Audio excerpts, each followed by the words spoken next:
Buonasera a tutti, siamo onorati di qua in questa bellissima cornice dal nostro paese di Capriva, ospitati da Fondazione Villa Russit. Vingola questa sera di farvi viodi, se che fanno altri, se che per i nostri genitori, se per i nostri nonno, erano le tradizioni, che in questo momento sicuramente ci fa stare bene al cuore. Il nostro gruppo fra pochi anni farà 100 anni e qualcuno di noi altri non dice che le di 100 anni, ma di 50 buoni sì. C'è l'essi tintore capisare cui. Però per fortuna abbiamo anche tanti frutti e tanti frutti che ci danno una mano e che saranno il nostro futuro. Vi presenterò questa sera qualche danza che sono tipiche da nostra cultura, da cultura furlana, dal siet vozzente fino ai nostri nonnos. Le danze si hanno tutti su un carattere, una maniera di fare gioiosa e quasi sempre la schermaglia fra morosa e morosa, di solito il moroso e il zovin che va a essere la morosa. Sicuramente vi darei anche questa sera qualche scena del genere. Una notizia particolare ora di Davi dai nostri costumi. Sa di Vinciani ormai, grazie alla costumista Maria De Fornasari, vi ho fatto un gran studio sui costumi proprio tipici della nostra zona e vi puntato anche sull'utilizzo di materiali che venivano indossati anche volta, lin, cotone, lana, seda e quindi sia abbastanza filologici, però la nostra idea è di là un po' avanti. Non ci basta dimostrare e fare di nostri sbagli, ma il nostro sogno sarebbe che la nostra maniera di vestire diventi maniera di vestire di tutti i giornati, da giornate di festa come in altre regioni italiane. E viene assolutamente la necessità di imparare e di tornare a imparare se si cuciva, se si lavorava con le mani una volta. E Crist, grazie a un gruppo di laboratori che les ha il secondo anno che viene cominciato a fare, proprio stiamo facendo questo percorso, questo cammino, proprio da ricerca di semut che si lavorava e semut anche rivalutare i mestieri d'arte. Grazie, non voglio rubarvi molto tempo e a voi altri, il gruppo folcloristico caprivese Michele Grion.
tocca al gruppo folcloristico caprivese Michele Grion e una splendida orchestra, meravigliosa, bravi, bravi, bravi. Allora, mi dice il presidente Jacob, prima di fare il saluto internazionale, venite Ducca fa una foto e io vi domandi un plaisir, anche vestim dopo, les là sul banc dove che sono duci nestis lavors, a fa una firma, scrivi un pensiero, così si ricorderanno di voi altri, e voi altri di noi altri, già dopo. Andiamo a fare la foto. Signor Sindic.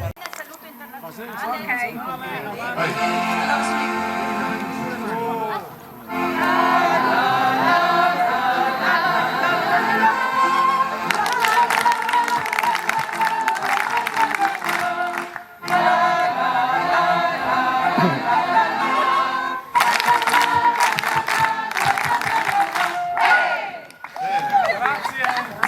Grazie a voi altri.